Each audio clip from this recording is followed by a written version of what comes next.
শুভ সকাল বন্ধুরা, কেমন আছেন? আশা করি সবাই ভালো আছেন। আমার গাছে জবা ফুল ফুটেছে, দেখুন কি সুন্দর গোলাপি জবা। গাছটা লাগিয়েছিলাম, অনেকগুলোই ফুল দিয়েছে। আজকে দেখি একসাথে দুটো ফুটেছে, তাই ভাবলাম বন্ধুদের সঙ্গে একটু শেয়ার করি। আর এই হলুদ জবা গাছে এই যে একটা হলুদ জবা ফুটেছে। হলুদ জবাটা বেশ ভালো লাগছে দেখতে, বলুন।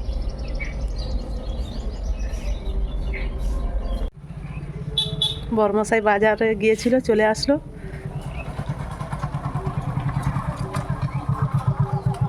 নাম লেখানো হলো নি? এই নাম লেখাতে গিয়েছিল, সকাল 7টার সময় চলে গিয়েছিল।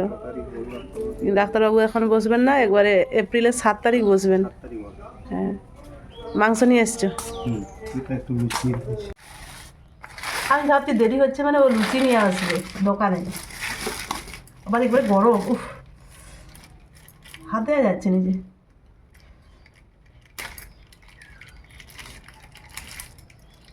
আজকে একটু ছেলের কাছে যাব। আর ফুলমণি তো অনেক দিন কাজ করছে, একদিনও মাংস খাওয়ানো হয়নি।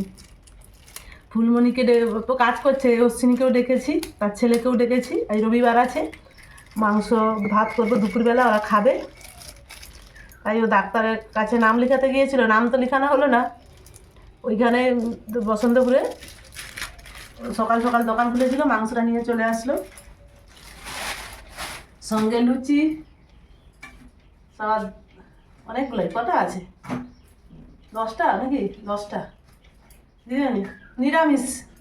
চলে আসুন, নিরামিষ তো ওখানে আমিষ বানায়নি, নিরামিষই বানায়। প্লাস দুটা দুটা করে খেয়ে খাও না। আমি এখন ঠিক আছে, তবে আমরা খাই, তোমার জন্য রেখে দিই। আর একটা বাটি নিয়ে আসি। ও তো লুচি নিয়ে আসছে, লুচিগুলো খেয়ে নেই, তারপরে আসছি আবার। লুচি খেয়ে দিয়ে বসে গেছি মাংসের আলু কাটতে। আর বেশি কিছু করবো না, মাংস আর চাটনি। ডাক্তারটাই দেখানো হলো না আর কি, এটাই খারাপ লাগছে। নিজের শরীরটা তো সেরকম ভাবে এখনো ঠিক নেই। ভাবছিলাম আগামীকাল সোমবার ছিল, সোমবার দেখিয়ে নেব, কিন্তু ডাক্তারবাবু তো আসবেন না, আর কি করা যাবে। আদা রসুন পেঁয়াজ টমেটো সব এগুলো কেটে নেবো, তারপরে মাংসটা ধুয়ে ম্যারিনেট করবো। ছেলে অনেক দিন চলে গেছে মেসে, আমারও একটু যাওয়ার ইচ্ছে আছে। দেখা যাক, যদি শরীর টানে যাবো দুপুরবেলা, না হয় আমার বাবা একাই যাবে। জামা প্যান্ট নোংরা হয়ে গেছে, ওইগুলো পরিষ্কারগুলো দিয়ে আসবে, আর নোংরাগুলো আবার নিয়ে আসবে।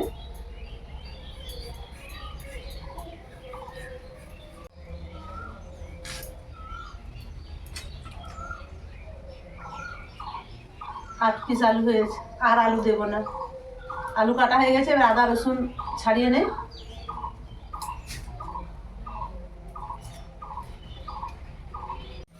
সব কিছু কেটে নিয়েছি, এবারে ধোয়াধুয়ি করে নিয়ে চলুন। আর মাংসটা ধুয়ে ম্যারিনেট করব। আর ফুলমণি চলে এসছে, এই যে ধান মিলাচ্ছে।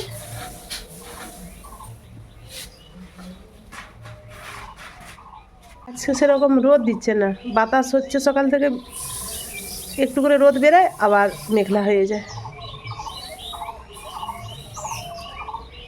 মাংসটা ধুয়ে ম্যারিনেট করে নিয়ে চলুন। মাংসটা আমি ভালো করে ধুয়ে নিয়েছি, এইবার আমি ম্যারিনেট করে নেই।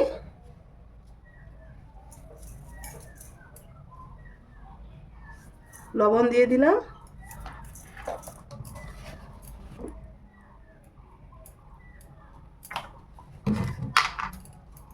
সরষা তেল আর হলুদ।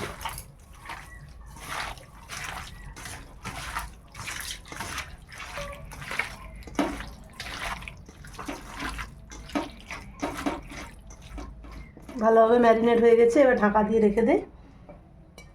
1 ঘন্টা পর আমি রান্না করব।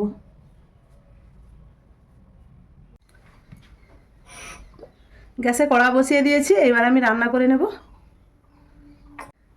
তেলটা গরম হোক, আগে আলুটা ভেজে নেব। আর অফ ক্যামেরাতে আমি একটু শাক ভেজে নিয়েছি, আর চাটনি করে নিয়েছি। চাটনি আর মাংস করবো ভাবছিলাম, দিদিমণি বললো না, আর একটু হোক, আলু ভাজা আর একটু শাক ভাজা হবে। শাক ভাজা আর চাটনিটা হয়ে গেছে, আলুটা এখনও ভাজিনি। মাংসটা করে নেই, দিদিমণি বলেছে সে ভাত তো উনানে হয়, উনানে ভাত আর আলু ভাজাটা করে নেবে।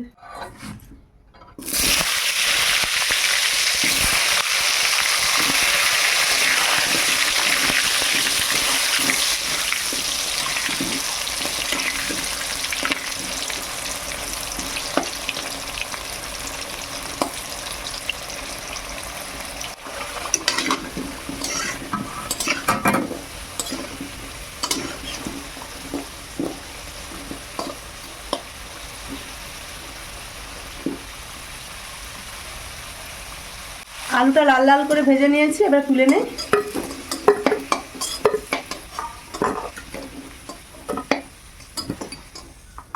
আমি এবার চিকেনটা রান্না করব।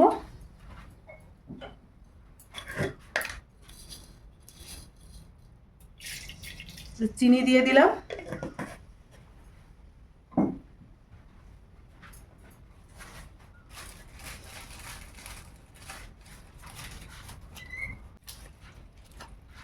চিনিটা উঠে গেছে, দুটো লঙ্কা ছেড়ে দিলাম আর তেজপাতা। এবার আমি পেঁয়াজ দিয়ে দিলাম।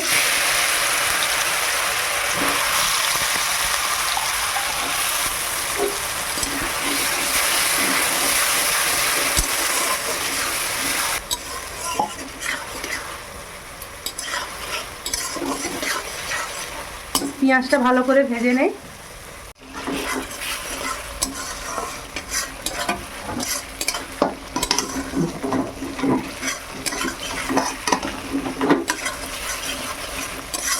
পেঁয়াজটা ভালোভাবে ভাজা হয়ে গেছে, আর এই পেঁয়াজটা একটু এরকম কালচে।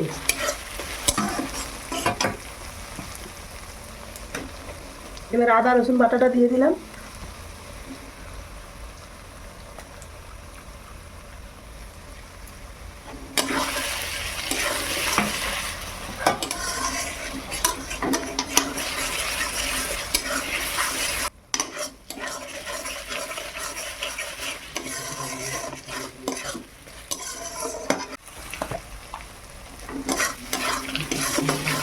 আদা রসুন ভালোভাবে ভাজা হয়ে গেছে, এইবারে আমি হলুদ গুঁড়ো লঙ্কা গুঁড়ো দেবো।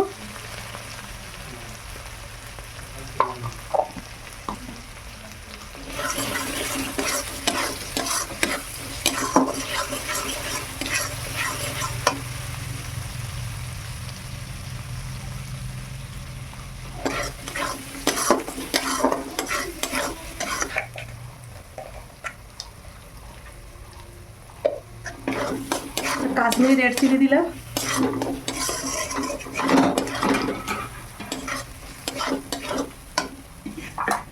টমেটো একটা দিয়ে দিলাম।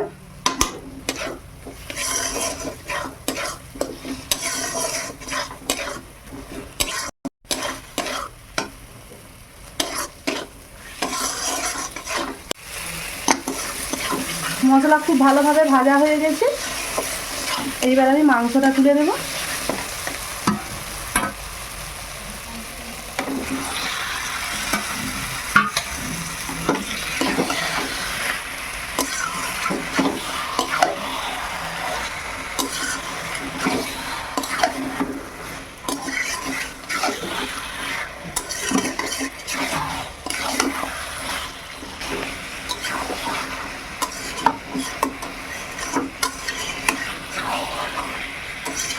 এইবার আমি ঢাকা দেব।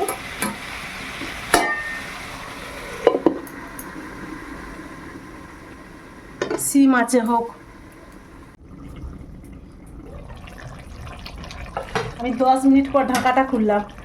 এবার সিম আছে দেওয়া আছে, দেখুন কতটা জল উঠেছে মাংস থেকে। এইবার আমি আঁচটা বাড়াবো জলটা মরার জন্য।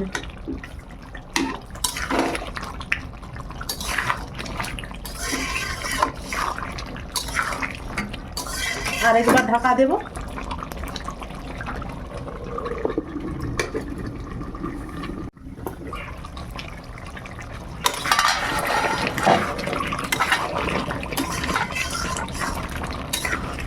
অনেকটাই জল মরে গেছে।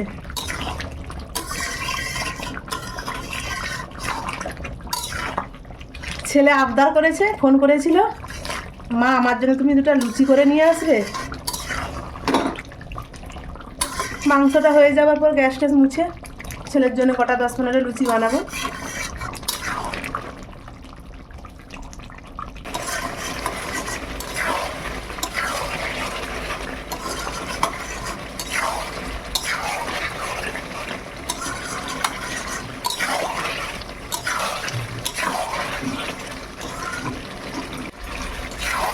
মাংস থেকে কি সুন্দর তেল ছেড়ে গেছে, খুব ভালোভাবে কষানো হয়ে গেছে।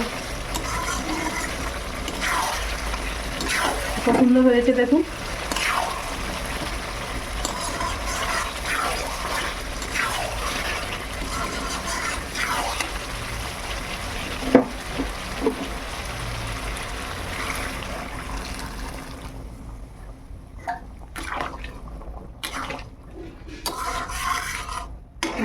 ঝোল বানাবো তাই আর একটু জল দিয়ে দিলাম।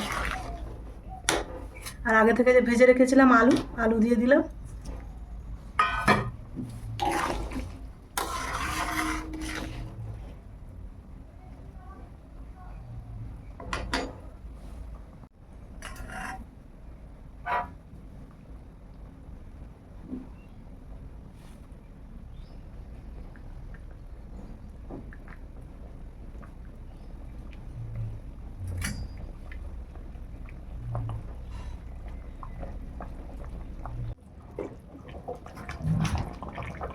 আমি এবারে গরম মশলা দিয়ে দিলাম।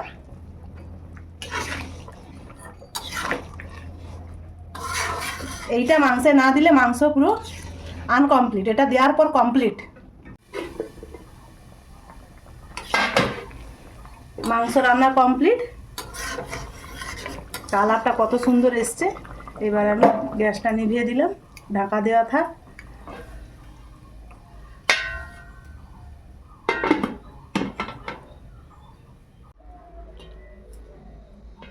ওরা খেতে চলে এসছে, আমি আগে ছেলের জন্য একটু বেড়ে রেখে দিই।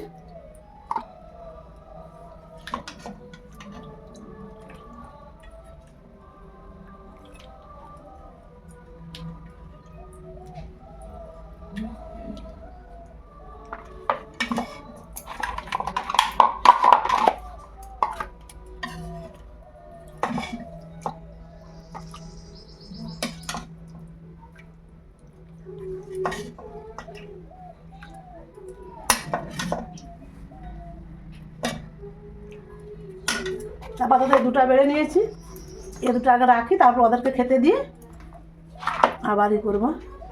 আর একটা কৌটাতে নেব। ফুলমণি অশ্বিনী খেতে বসে গেছে, আর ছেলেও এসছে। ছেলে দাঁতে ব্যথা, আর আমি তো লুচি ভেজেছিলাম, ছেলেটাকে দিয়েছি, দুটা খেলো আর খেলোই না। এবার ফুলমণিকে আর অশ্বিনীকে একটা একটা করে দিলাম, কারণ আমি তো কম করেছি। তারপর ওদেরকে ভাত দিলাম, ভাত খাচ্ছে। ছেলেটাকে বললাম আরে তুই মাংস তুলো, মোটেও মাংস খেতে চায়নি। আমিও দেখাইনি, চোখ কত করে আমি যাবো।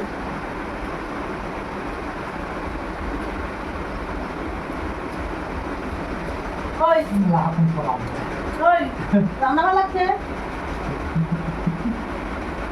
বিস্কুট খেয়েছে বা আছে আমি সে নন্দীগঞ্জে সব তিরপল বাঁধতে তারা বিস্কুট দিয়ে পাঠা আছে। এক পিস লে, নরম হয়েছে বাচ্চি খেয়ে দে। আচ্ছা ওকে সেই মাংসগুলো বাদ দিয়ে একটু হালকা ঠিক করে দাও, দিলে তোমার খাতে আসে নাকি। লুচি ভেজেছি, পাঁপড় সব ছেলের জন্য নিয়ে যাব। লুচিগুলো কৌটায় ভরে নেই।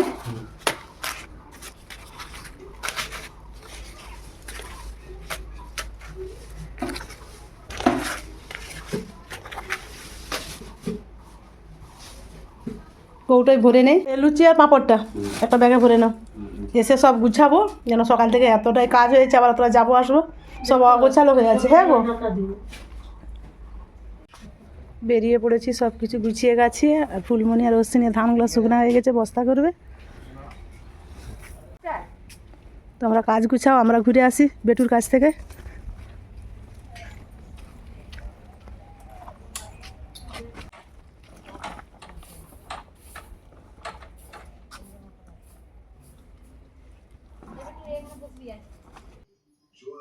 ছেলের কাছে চলে এসেছি, ওরা এখনো কেউ স্নান করেনি।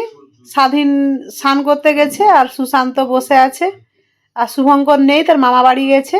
ছেলেকে জোর খিদা লেগে গেছে তাই খেতে বসে গেছে। তারপরে যে স্বাধীন আসলো, ছেলের প্রায় খাওয়া কমপ্লিট, তারপরে স্বাধীন বুঝলো, আর সুশান্ত গেছে এই স্নান করতে, সে মানে সবার শেষে খাবে।